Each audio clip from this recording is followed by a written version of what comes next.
కేదార్నాథ్ యాత్రకు వచ్చే వాళ్ళ జనాల కన్నా అంటే భక్తుల కన్నా కూడా ఇక్కడ గుర్రాలు ఎక్కువ ఉన్నాయి. మొత్తం కూడా చూడొచ్చు మీరు వెళ్ళే దారిలో.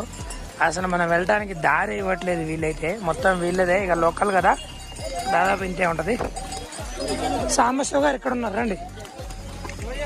ప్రస్తుతానికైతే ఇక్కడ మేము ఆగినాం.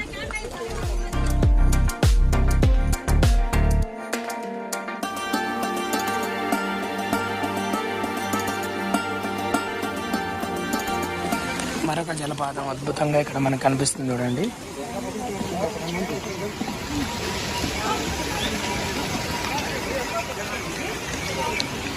ఇక్కడ చూడొచ్చు ల్యాండ్ సైడ్ అదంతా కూడా మనకి పైన ఫోన్లో కనిపిస్తుందో తెలియదు కానీ పైన అయితే మంచు పర్వతాలు కనిపిస్తున్నాయి.